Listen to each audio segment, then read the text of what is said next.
Okay. Thank you. Okay, we're in a huddle. Let's break it out. Let's stretch your imagination a little bit today. I'm trying a few things in there that will give you something to reflect upon.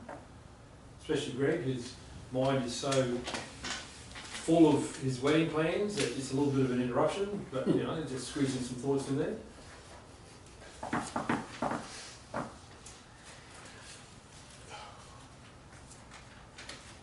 Questions? Is that what you want? Well, I know if you had a question, we could do it. Well, let's talk about your stretching. Mm-hmm. Well, and I know you're a big proponent of static, stretching, which is very interesting to me.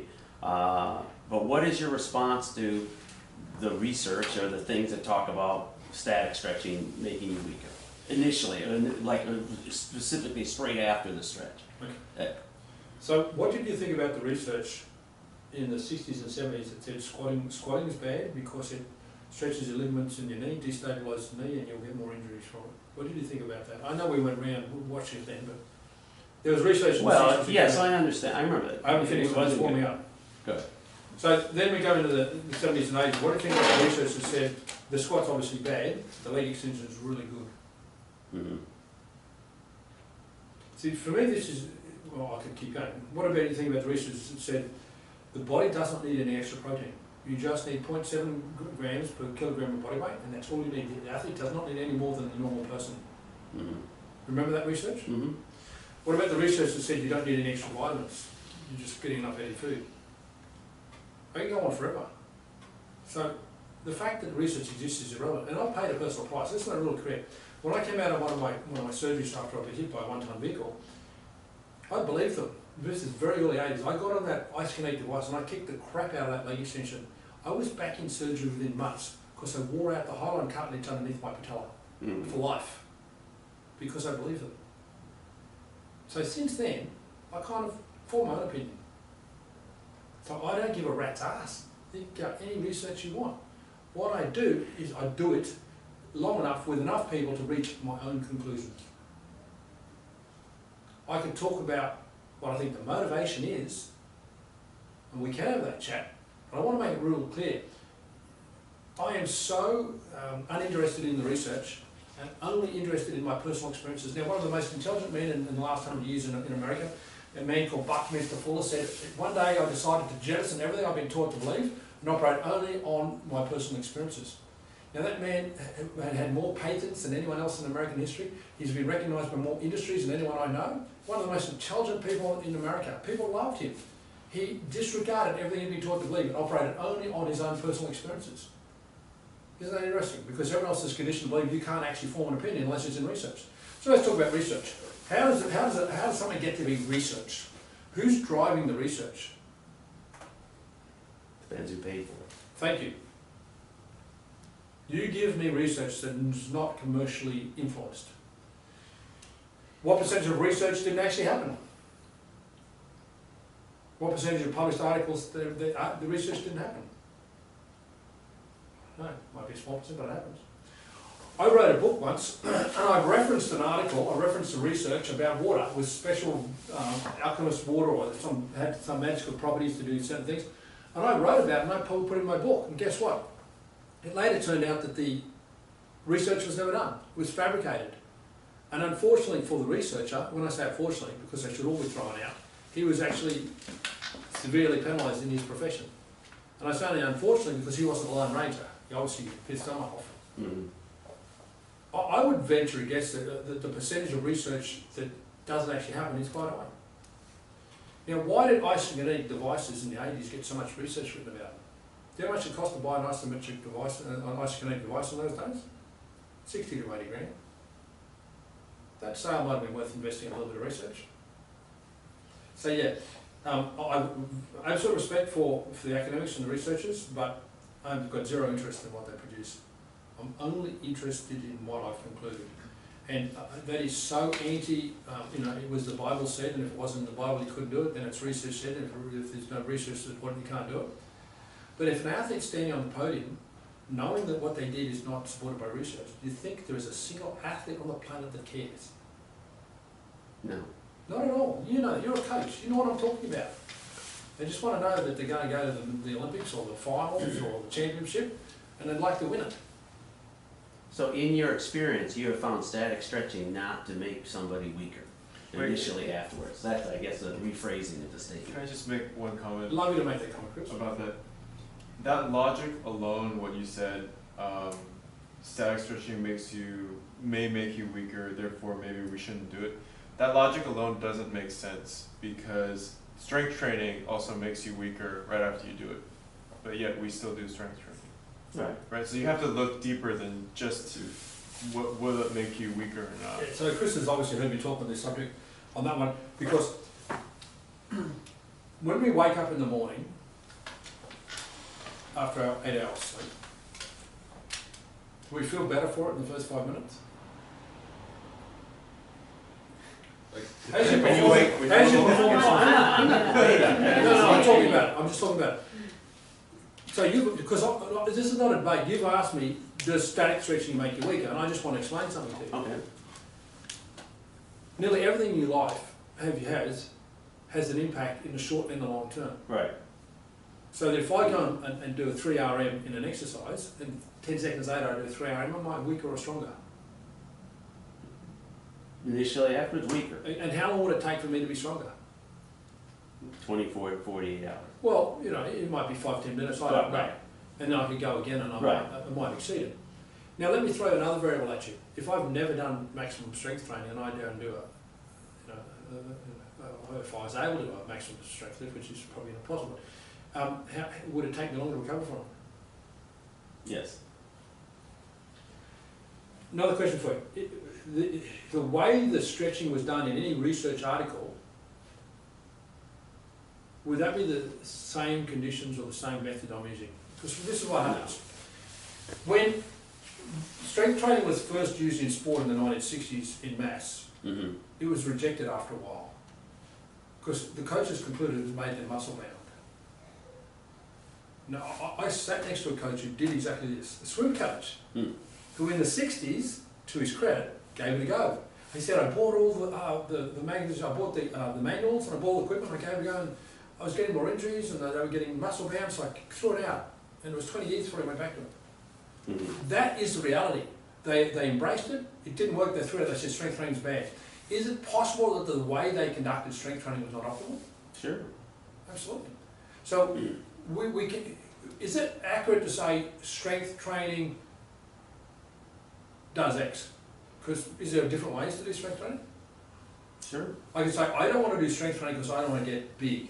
Can I do strength training and not get big? Yes. Absolutely. You can get any adaptation you want. So could I do static stretching and get and be weaker for it for 5, 10, 15, 20 minutes after it? Absolutely. What are some ways I can do it? Really intensely, or I'm not used to it? However, if an athlete's conditioned and they're not creating a fatigue effect from what they're doing, then absolutely. Okay. When we get up off a static stretch, and an athlete in optimal condition with me will static stretch 40 minutes on average before every single physical workout. 20 to 40 minutes depending on where their head's at. And an hour and a half to 2 hours on a dedicated stretching day. Now, will I get them off the ground and say, okay, we're going to sprint now? Right. Well, this is what my contention. Because if they did, they'd fall apart. Because they're pretty relaxed and they're pretty loose. As in, if they've done it my way, they're really relaxed. Now, after a couple of minutes, we might start low-level physical activity, and after 5 10 minutes, we might go go to the next one, go to the next one. Between the end of the stretch session and when the whistle goes in the game, how many minutes do you think that we might be? It was a pre-game. It could be 40 minutes, could be an hour and a half. Right. In a lead up to a game, I let an athlete decide how far they stretch before a game. But as far as training goes, because we don't have a lot of time in training, Right. I will go through my warm-up drills, and by the end of their warm-up drills, the benefits of what they've done are so superior. But we can talk about it, and people love to have academic theories. I say to people, you've read you haven't seen any research firsthand, but you've heard the stories. But what do you think? Have you done it? And how many people have gone out in this post-anti-stretch era and actually tried it and reached their own conclusions? Almost none of them. So I'm really loving to hear your opinion on Mhm. it, because my opinion's irrelevant. Well, my opinion isn't that, I've never seen it happen, you know. I mean, our team's a static stretch before it meets, and by the time they swim in the race, has no relevance at all, I mean, as far as being. But I have done static stretching to myself and been felt weaker initially, but my question has always been, well, how long does that last? Is it a 10-second thing, 15 seconds, I feel like that, because I stretched out the muscle fiber, and 30 minutes from now, I'm gonna be, you know, even better for it. Well, better So for it. I agree. Yeah, better for it. Yeah. But Absolutely. I was just curious, because I know that's been thrown, you know, that's thrown out there, and I know you're a strong proponent So of. my question is why they're going down that path. I'm more interested in why they're going down that path, because it's a really brain dead conclusion. Mhm. It's like saying strength training makes you weak. If I do Right. a maximum effort of any rep range, am I going to be weak for a few minutes afterwards? Absolutely. Mhm. So how many articles we say strength training makes you weak? So my question is, why are we driving this? And here's my answer to the question: how much money can the equipment manufacturers and the equipment distributors make out of the sale of stretching equipment? Little, Yeah, not much. They'd be creative. some ropes. They can create the Van Dam toy that they did for a while, didn't really sell too well, and there's a few others. I've seen a few machines. Right. But you don't really need a machine to stretch. You Mhm. might get a stretching tube, Right. or use your towel, take your pick. It's a pretty much of a dud of an industry. Like really. Right. No, there's no If you doubt. had an hour to train, right, and you weren't stretching, and you've got to use your bands, your chains, your balls, your kettlebells, your dumbbells, your barbells, and your machinery, right? And if there was a trend that swept the world that meant, and I'm going to be a bit extreme because this would never happen, 30 minutes, half the time is going to be stretching. And you need a mat and a stretching tube tops. So, what are the commercial implications of losing that 30-minute training activity? Again, all these other exercises. You've lost 50% of your sales. Mhm. Now, I don't know if you've noticed, but when you look at your programs, can an American do an exercise that doesn't have a band, a ball, or a chain involved in it? Probably not. They can't. Now, is it really because they wake up one day and say bands, balls, and chains are superior, and that was my opinion? Not at all. It's the power of commerce. Mhm. Power of commerce.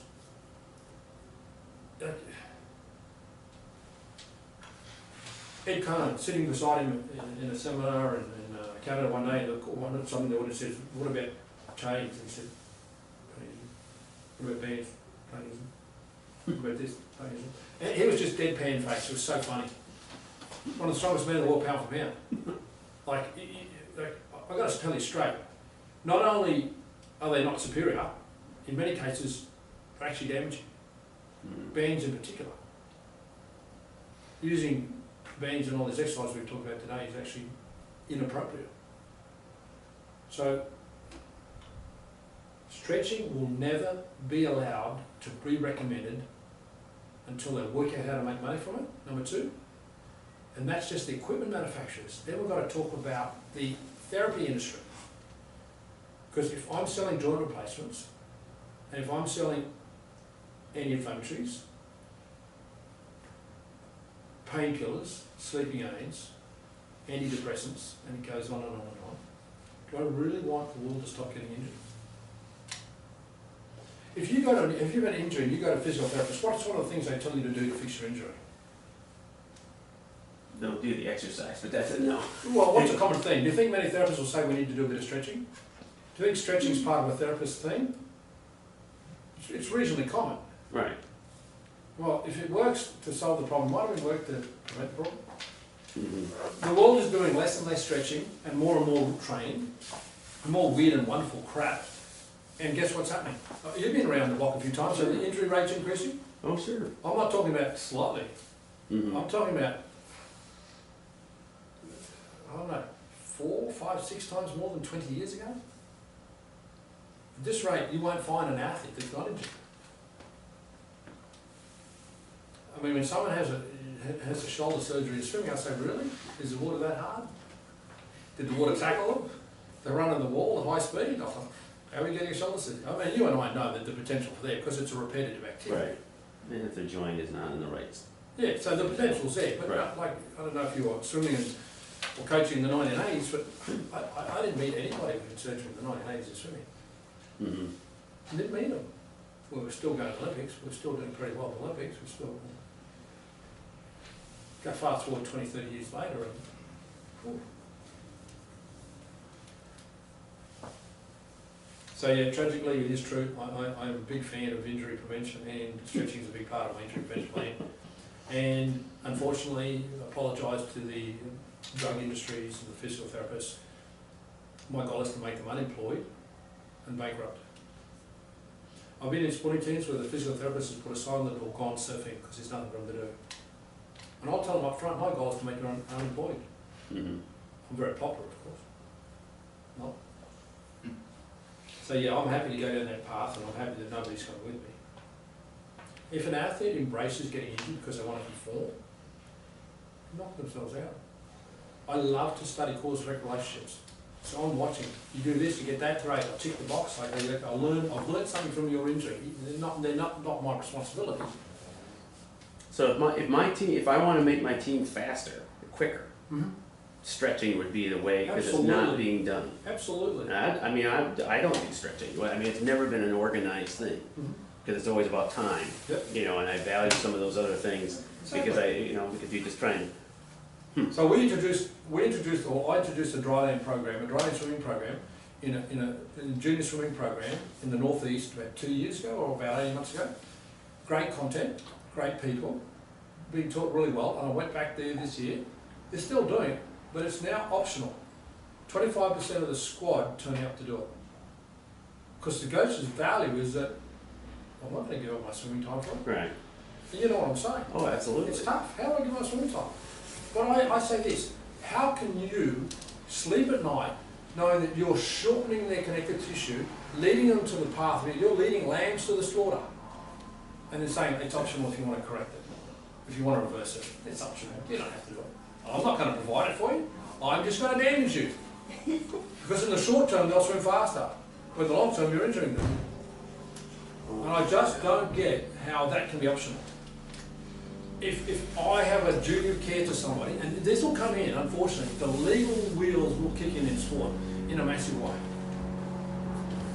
And if you're doing 100% tension increasing activities and 0% tension reducing activities, and you're going to stand up court one day, it's okay now because everyone's doing the same thing, so there's not an expectation even in court. Somebody gets injured, nobody really knows why, no one cares, you get away with it, but it's not the future. John? I was just gonna say that, yeah, when you were able to free that joint gap, you allow the athlete to harness the capacity to their full power output So the nerve supplies that increase, the they blood flow already increase. had, because the protective mechanisms around the joint aren't going off. So they're saying you are allowed to go as hard as you can right now. So what we're talking about, from non-injured to being aware that you've got an injury, in that period down here, you've got a performance decrement. And as soon as you start stretching, you're going to push that back down to here. You will enhance your performance straight away. And then there's the end of range point. Then there's technique. Let's talk about technique. It's quite funny for me to watch a coach say to an athlete, do this, and an athlete can't do it, and the coach is going, why the hell can't they do it? They're not listening to me. Most athletes do not have the length that allows them to get in the joint angles that the coach is asking for technically, full stop. And the coach just thinks, you're not listening to me, what's wrong with my words? Like, do I need different coaches? No, they physically can't get into position. Athletes with the best range have the fastest adaptation to technical new skill acquisition and consolidation of that technique. I'll give you an example. I was working with the Australian Olympic swim team in the lead up to, I think, '96, and they were doing some stretching, it was all good, but their stretching for the hamstrings was only a straight-legged coach pushing over. So they were stretching, was good, but they weren't stretching in a way that I would, because if a muscle is double joint, you need to stretch both ends. And so they, guess what? They were still having technical issues. So in that sport, where the angular, the rotational lever is critical to rotational speed, such as it might be in a turn, I don't know, in swimming. If your inability to get into a tuck is because you're lacking in flexibility, then you're not going to solve the problem. It's a pretty easy resolution. So it has a technical role as well. Oh, absolutely. Now, when it comes to reach and the wall, it's cost people medals that we spoke about. That Australian who was going to be the next biggest in since Ben-Hur was beaten to the wall on his reach. And I saw that in his driving training in advance. It was like, blind Freddie could have seen that coming. The feedback that you'll get, in particular from freestyles, when you increase their lat length, is quite substantial. Mhm. The reach is increased. Yeah, and then since you're weakest at the end of your range, if you're able to increase the end of your range, you're able to increase your efficiency. Well, let's talk about efficiency. When you're working at the end of range and it's short, you're weak, you're working harder, you're actually less metabolically efficient. You change work capacity immediately by increasing length. It's no longer their end of range. So if their range is beyond what they need in the sport, they're working far less to do it. And that is so applicable from marathon runners down. They don't understand the metabolic efficiency of what they're doing. The metabolic cost to work against their tight muscles Mhm. is draining them and stealing from their performance. We could go on forever. But I'm glad that the world's going the other direction, because beating them is so easy. Yeah. My job is actually getting a lot easier, with the exception of when I get the athletes that are a bit more broken. Mm. That's only I'm not joined. But the fact that the wall's gone off here, I actually celebrate. In sport, the only solution that people find to their inability to solve training dilemmas is to increase their drug dosage or change their drug. I know that doesn't apply at all levels, but at the top end it's very applicable, if you understand what I'm saying. Mhm. Because they don't know how to solve training problems. At the fitness industry level, when trainers can't get results with people, therefore clients don't come back, and they struggle with their client demand, their solution is to change the equipment they're using. Mhm. Geez, I've got to get the newest trend because then people will flock to me. I've got to paint my walls, I've got to move my furniture around, I've got to change the positioning of the furniture in my gym. The solution is just get better at training people. How are you going to get better if you're going to do what everyone else is doing? How can you have a competitive advantage if your program looks like everyone else's program? On recruiting maybe? Just have some, sperm landed in the right place, again, genetics. It's not really something you'll control.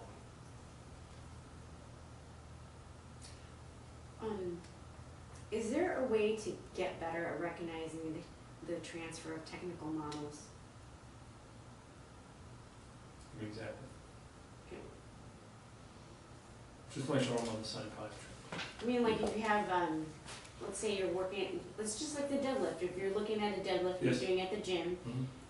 and you see that model, right? Mhm. And then you go out and you, let's say you lift something. Should it be, you're saying that if it looks the same, it's not necessarily, you're not necessarily, I'm kind of confused.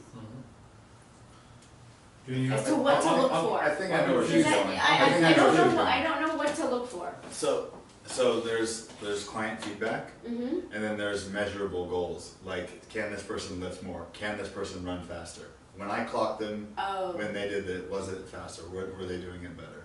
okay, Do they have less injuries? How's okay. their fatigue? So their ability to connect with that technical model that you've taught them at the gym, Are we talking about technical models in their sport or technical models in the gym? I don't know. Well, that's good, because I don't know either. Okay, I don't understand. You've got Wait. technical models, Okay, you have an opportunity for technical models in all human movement. okay, Everything we do with our bodies is modelable mm-hmm, or can be based on a model. So a kid watches he's watching the Wimbledon and he sees athlete X do a certain backhand. Wow, look at that technique. That must be a really good technique model because they're doing their winning, so I want to model that. mm, Most coaches will come back from national coach and the top athlete in the coach at the moment is using this model, let's use this model. It's kind of brain dead. Let's understand why the athlete is using that model. Is that the best one for the athlete we're working with? So it's a lot of questions that you're asking about modelling.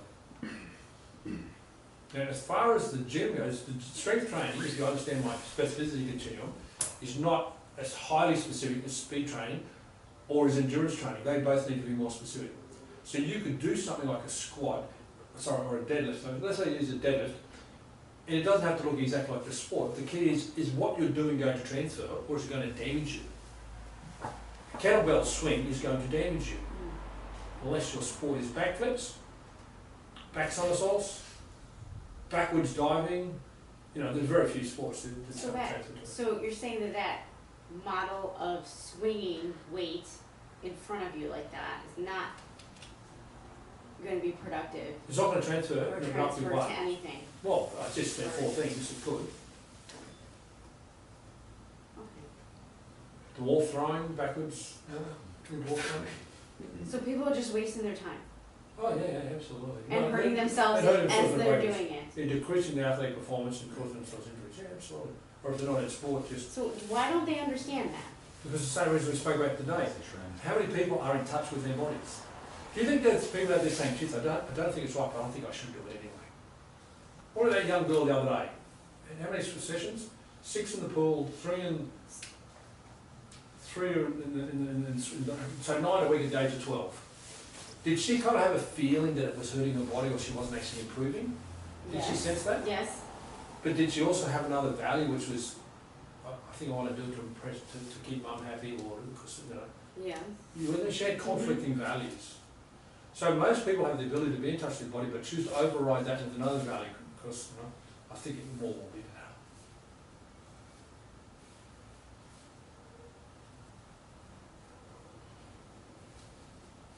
It would be like turning up in the deep south driving a Toyota Prius when your buddies are driving pickup trucks. You know what I'm saying? Yeah. You might feel that you want to be energy efficient, but good old boys would like that. Okay, I think we've exhausted everybody. I know we don't let Greg go home, we're going to get in trouble.